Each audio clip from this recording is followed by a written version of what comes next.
4월 둘째 주 경남경찰 리포트 이미지 순경입니다. 안전한 경남을 만들기 위해 경남경찰청은 지난 4일 경상남도 지역치안협의회 정기회의를 개최했습니다. 이날 회의에는 김종량 경남경찰청장과 홍준표 도지사 등 각 기관 대표 20여 명이 참석한 가운데 기관별 4대학 척결을 위한 시책을 발표하고 토론했습니다. 경남경찰청은 경남 지역 4대학 척결을 위한 도민 1,004명으로 구성된 경남수호 1,004 프로젝트를 추진키로 하고 경남도 교육청에서는 학교 중도 탈락자 절반으로 줄여나가기 과제를 발표하는 등 다양한 시책이 논의됐습니다.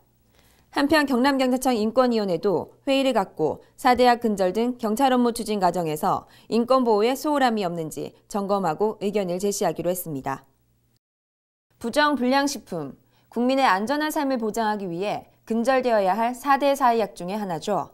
경남경찰청 수사관은 흑염소 1,400마리를 불법 도축해 유통시킨 업자들을 무더기로 적발했습니다.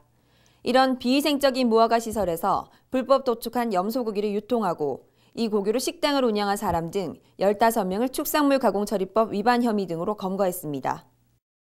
노인을 상대로 건강기능식품을 10배 이상 높은 가격으로 판매한 일당이 검거됐습니다. 김해서부경찰서는 노인 190명에게 허위과대 광고를 해 건강기능식품 등 의료기 5억 4천여만 원치를 판 혐의로 송모 씨에 대해 구속영장을 신청하고 나머지 일당 4명을 불구속 입건했습니다. 경남경찰청은 부정불량식품과 노인 상대 건강기능식품 사기 행위를 근절하기 위해 강력한 단속을 전개할 방침입니다. 최근 들어 신병조 성매매 업소가 경남 지역에 빠르게 퍼져나가고 있어 경남경찰이 집중 단속에 나섰습니다. 창원중부경찰서는 창원시 성산구 상남상업지역에서 기청소방, 립카페 등 변종 성매매 업소 10곳을 적발하고 성매매 알선 등의 혐의로 19명을 입건했습니다. 성매매를 암시하는 청소년 유해 전단지를 부착하거나 배포한 11명에 대해서도 청소년보호법 위반으로 입건했습니다. 봄 행락철을 맞아 단체 여행을 많이 떠나는데요.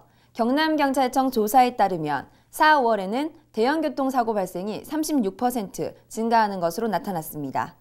경남경찰청에서는 4월 1일부터 5월 31일까지 수학여행 등 출발 시간을 사전 파악해 운전자를 상대로 음주 단속을 실시합니다. 고속도로에서 안전띠 미착용, 차내 소란 행위 등 교통법규 위반 행위를 집중적으로 단속하여 사고를 예방할 계획입니다. 티끌모아 태산이라는 말 들어보셨나요? 경찰관의 태산 만들기 작전, 어떤 이야기인지 한번 들어보시죠. 하동경찰서 횡천파출소가 있는 한 마을. 이 마을에서 조재건 파출소장은 유명 인사인데요. 도보순찰을 돌며 이렇게 병뚜껑을 모아온 지도 어느덧 4년째입니다. 주로 농촌 지역을 경찰로 근무하며 경제적으로 힘든 이웃들을 만나면서 조금이나마 마음을 전해야겠다는 생각 끝에 떠올린 것이 병뚜껑이라고 합니다.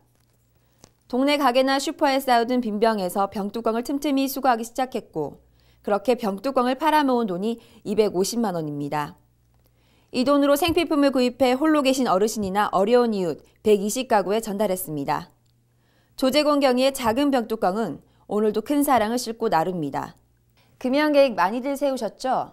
하지만 작심삼일로 끝나는 경우가 많았는데요. 경남경찰청에서는 건강도 찾고 가족 사랑도 실천할 수 있는 금연 클리닉을 창원보건소와 연계해 지난 5일부터 6주간 운영하기로 했습니다. 금연에 성공한 직원들에게는 가족외식 상품권, 전의경에는 3박 4일의 특별한 외박을 실시해 흡연 제로화 운동을 적극 추진하기로 했습니다. 이상으로 경남경찰 리포트를 마칩니다. 감사합니다.